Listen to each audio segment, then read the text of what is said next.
A Comissão de Trabalho, Administração e Serviço Público está realizando um debate no dia de hoje sobre a ingerência política que pode estar acontecendo em vários órgãos públicos que produzem dados científicos, dados que fomentam, que alimentam a produção de políticas públicas. Vamos ver aqui um pedaço do debate, representantes do MEC, representantes do IBGE, representantes do BNDES, representantes da área de saúde, educação, são vários os representantes e associações de servidores que relatam problemas semelhantes, né? Há uma ingerência ou cortes orçamentários que inviabilizam o trabalho, a produção desses dados científicos. A deputada professora Marcivânia, do PCdoB do Amapá, ela é presidente da Comissão de Trabalho, Administração e Serviço Público e também a proponente desse debate. Para a gente não atrapalhar muito, eu vou pedir para a deputada para a gente sair aqui e aí a gente faz a entrevista aqui fora.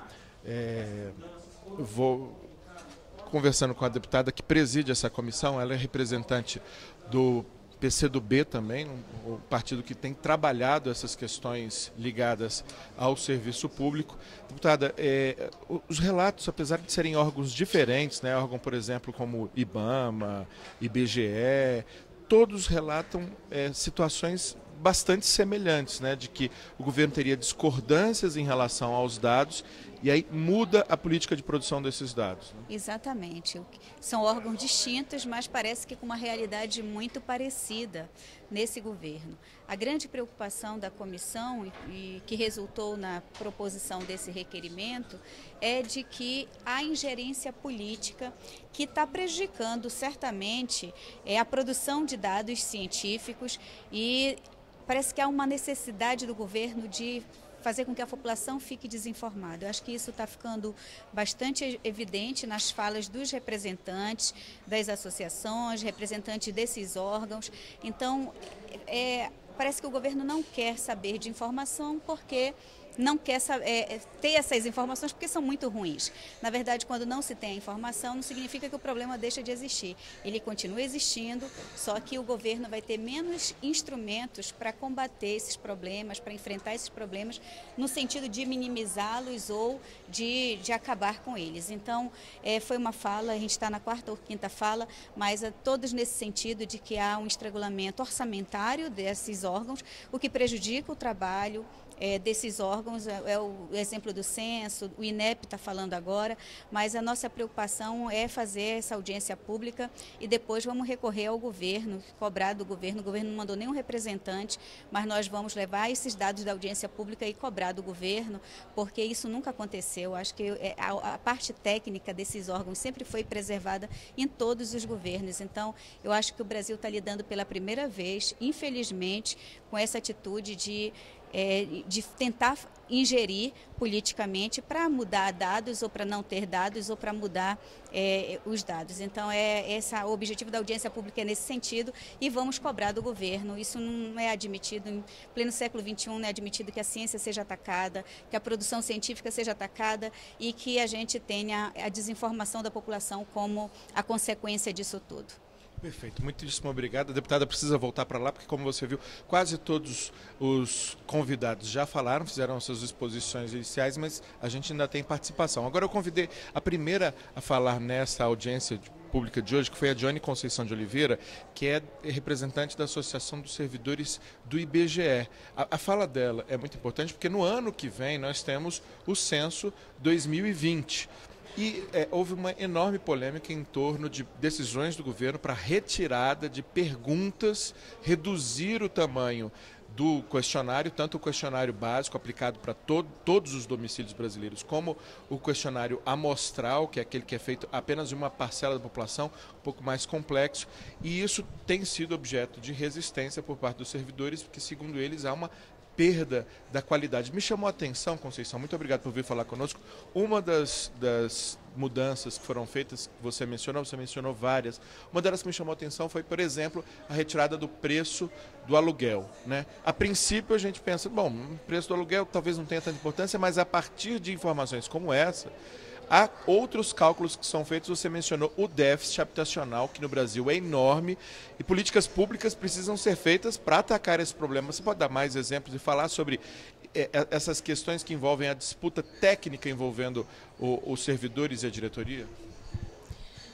No que se refere aos cortes no questionário, você bem citou, uma variável fundamental para o cálculo do déficit habitacional foi o valor do aluguel, né? Então, torna-se impossível calcular o déficit habitacional com a retirada do valor do aluguel do questionário da amostra do censo demográfico. Impossível. Não se calcula mais, não se calculará mais o déficit habitacional. Além disso, outras variáveis que merecem destaque são a definição da rede, se é rede pública ou privada, para a pessoa que frequenta, né, escola, se é rede pública, né? Se é rede pública de ensino ou é privada, para saber qual a necessidade de escola pública que tem cada município e cada pedaço desse município, os municípios grandes, né?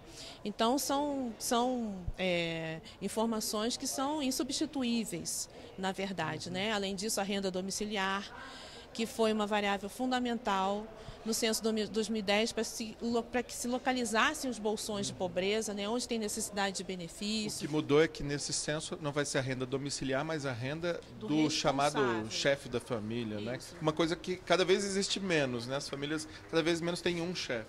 Exatamente.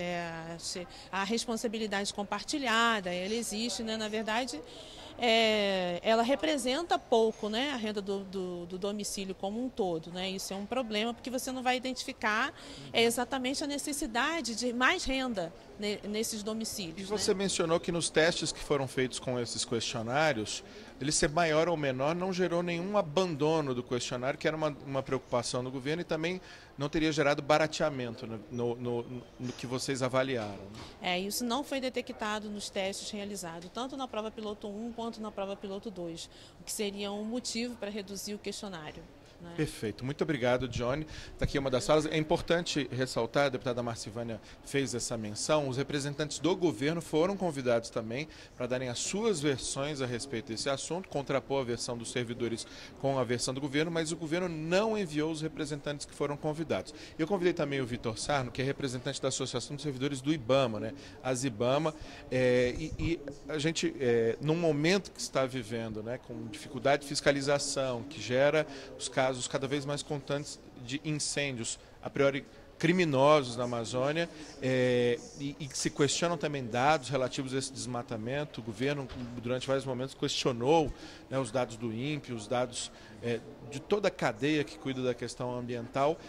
Esse debate se torna importante. Sim, com certeza.